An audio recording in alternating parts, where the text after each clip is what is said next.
আসন্ন বাজেটে সবচেয়ে বেশি পরিবর্তন আসছে আমদানি শুল্ক কাঠামোয়। এসব প্রস্তাবের মধ্যে যেমন রাজস্ব আয় বাড়ানোর উপায় দেখাবেন অর্থমন্ত্রী, আবার দেশীয় শিল্প সুরক্ষায়ও কিছু প্রস্তাব থাকবে। বাতিল হবে এমপিদের শুল্কমুক্ত গাড়ি আমদানির সুবিধা, সীমিত হবে লাগেজ সুবিধা।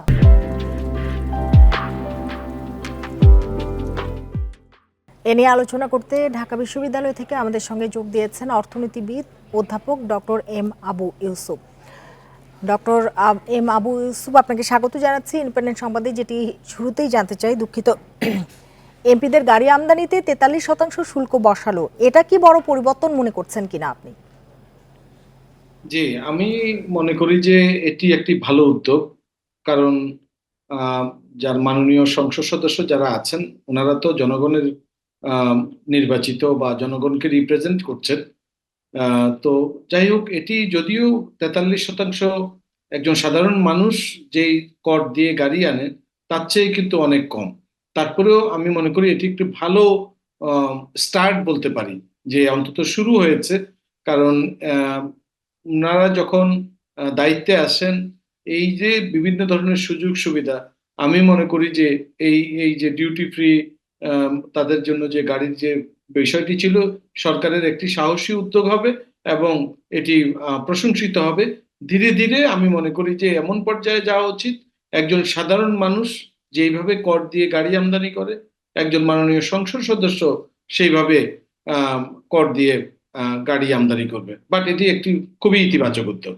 জি, জনাব ইউসুফ, রপ্তানি রেমিটেন্স না বাড়লে রিজার্ভ কিভাবে বাড়বে, সে পরিকল্পনা কি রয়েছে? যে আশা করছি আমরা আহ, এই যে বাজেট আছে, কারণ আপনি দেখবেন যে আমাদের যে রিজার্ভের যে সমস্ত সোর্স গুলো আছে, এর মধ্যে একটি হচ্ছে রপ্তানি, আরেকটি হচ্ছে রেমিটেন্স, আরেকটি হচ্ছে ওভারসিজ ডেভেলপমেন্ট অ্যাসিস্ট্যান্স, যেটা আমরা ডেভেলপমেন্ট পার্টনারদের কাছ থেকে পেয়ে থাকি। তো সেক্ষেত্রে আমরা দেখলাম এই মাসেও রেমিটেন্সের যে গতিটা আছে সেটি ইতিবাচক প্রবৃদ্ধি আছে। রপ্তানিতেও আশা করছি যে একই ধারা বাহিকতা থাকবে এবং সরকারের যে লক্ষ্য আছে, কিন্তু সেইটাকে যদি বাজেটে এরকম কিছু থাকে যে এক্সপোর্টকে ডাইভার্সিফাই কিভাবে করা যায়। এখনো আমরা দেখছি এটি এখনো পর্যন্ত তৈরি পোশাকের উপর বেশি পরিমাণে নির্ভরশীল। আরো অনেক পটেনশিয়াল সেক্টর আছে যেগুলোতে যদি আমরা ফোকাস করতে পারি। আমাদের যেমন ফর এক্সাম্পল, আমরা যদি এই যে চামড়া এবং চামড়াজাত পণ্য, এটি যদি যেভাবে তৈরি পোশাক খাত যেমন কমপ্লায়েন্ট, এই চামড়া এবং চামড়াজাত খাত এটাকে যদি আমরা কমপ্লায়েন্ট করতে পারি। সরকারের কিন্তু একটা টার্গেট ছিল যে 2030 সালের মধ্যে 12.5 বিলিয়ন ডলার আমরা এখান থেকে আনতে পারবো, যেখানে ওয়ার্ল্ড ওয়াইড কিন্তু 250 বিলিয়ন ডলারের এটি মার্কেট। আমরা 1 বিলিয়নের মধ্যে ঘুরপাক খাচ্ছি। তো এরকম যদি কিছু উদ্যোগ নেওয়া হয়, আমাদের অন্যান্য অনেক পটেনশিয়াল সেক্টর আছে যেগুলোকে আমরা, যে এক্সপোর্ট ডাইভার্সিফিকেশন যদি আমরা করতে পারি, তাহলে কিন্তু আমাদের যে 2030 সালের মধ্যে যে 100 বিলিয়ন ডলার যে আমাদের টার্গেট আছে, সেই টার্গেটে আমরা পৌঁছতে পারবো। এর বাইরে আপনার যে আমাদের যে এটা তো গুডস এর ব্যাপার, সার্ভিসেও আমরা কিভাবে আসলে এই রপ্তানি বাড়াতে পারি। আরেকটা হচ্ছে যে আপনার ওভারসিজ ডেভেলপমেন্ট অ্যাসিস্ট্যান্ট, আমাদের যে ডেভেলপমেন্ট পার্টনার আছে তাদের কিছু কমিটমেন্ট কিন্তু আছে সরকারের এই যে সহায়তা দেয়ার, সেটি প্রায় 45 থেকে 47 বিলিয়ন ডলারের মতো।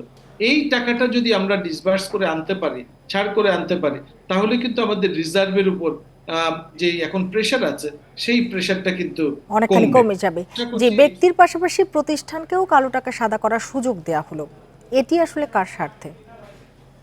আসলে এটি আমি ব্যক্তিগতভাবে কখনোই সমর্থন মনে করি না। কারণ এটি, যে আমরা যে নীতি নৈতিকতার কথা বলি, সরকারের যে জিরো টলারেন্স যে পলিসি আছে, প্লাস হচ্ছে এটি একজন যিনি সাধারণ ট্যাক্স পেয়ার্স, উনি যদি এখন পর্যন্ত এই চলতি অর্থ বছরে তার সর্বোচ্চ সিলিং হচ্ছে 25%।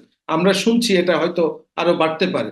তাহলে যিনি একজন নিয়মিত ট্যাক্স পেয়ার্স, উনি যে ট্যাক্সটা দিবে, আর একজন যদি, সে দুটো হতে পারে, একটা হচ্ছে অপ্রদর্শিত অর্থ, তার বৈধ ইনকাম কিন্তু সে হয়তো কোনো কারণে দেখায়নি, কিন্তু সেই সিলিং, সেই ট্যাক্স রেটটাও হওয়া উচিত একজন বৈধ মানে নিয়মিত করদাতা যেই ট্যাক্সটা দেয়, এবং তার চেয়ে বেশি হওয়া উচিত, যেহেতু উনি সময় মতো দেননি। কিন্তু কোনোভাবেই তার অবৈধ ইনকামকে এক স্বীকৃতি দেওয়ার আমি মনে করি না এটি আমাদের সরকারের যে প্ল্যান আছে, সরকারের যে ঘোষণা আছে, সেইটার সাথে কিন্তু এটা সাংঘর্ষিক মনে হয়। এই ধরনের সুবিধা দিলে সাধারণ মানুষের প্রতি যে ট্যাক্স জাস্টিস আছে, সেই ট্যাক্স জাস্টিসের প্রতি জাস্টিস হবে না, সেটুকু বলতে পারি। জি। জি, মূল্যস্ফীতির হার অনুযায়ী বাজেটের আকার খুব বেশি বাড়েনি। সরকার কি চাপে আছে বলে মনে করছেন? না, যেহেতু এক ধরনের কন্ট্রাকশনে আমরা মনিটারি পলিসি যেটা বাংলাদেশ ব্যাংক থেকে নেওয়া হয়েছে, সেখানেও আমরা দেখেছি যে কন্ট্রাকশনারি মনিটারি পলিসি বেসিক্যালি ইনফ্লেশনকে কন্ট্রোল করার জন্য এই উদ্যোগটা নেওয়া হয়েছে। ইন্টারেস্ট রেট মার্কেট বেস করা হয়েছে। চাপে তো অবশ্যই আছে, কারণ ইনফ্লেশনটা এমন একটি আহ, বিষয় যেটি সাধারণ মানুষের জীবন জীবিকার যে ব্যয়টা বাড়িয়ে দিচ্ছে, তার যে প্রকৃত আয় সেটিকে কমিয়ে দিচ্ছে। তো এই জায়গাটা অবশ্যই সরকারের জন্য একটি ভীষণ চ্যালেঞ্জ, কারণ অনেক দিন থেকেই আমরা দেখছি যে ইনফ্লেশন কোনোভাবেই কমছে না। তারপরেও সরকার যে টার্গেটটা করা হয়েছে 6%, বা 6.5%-এর মতো ইনফ্লেশনকে যদি কমিয়ে আনতে পারে, আমি মনে করি একটি একটি স্বস্তি দিবে। জি, তবে এটি জি। যাতে শুধু ঘোষণার মধ্যে না থাকে। আমাদের হাতে একেবারেই সময় নেই। জনাব আবু ইউসুফ, আপনাকে অনেক ধন্যবাদ আমাদের সময় দেওয়ার জন্য এবং আমাদের সাথে যোগ দেওয়ার জন্য।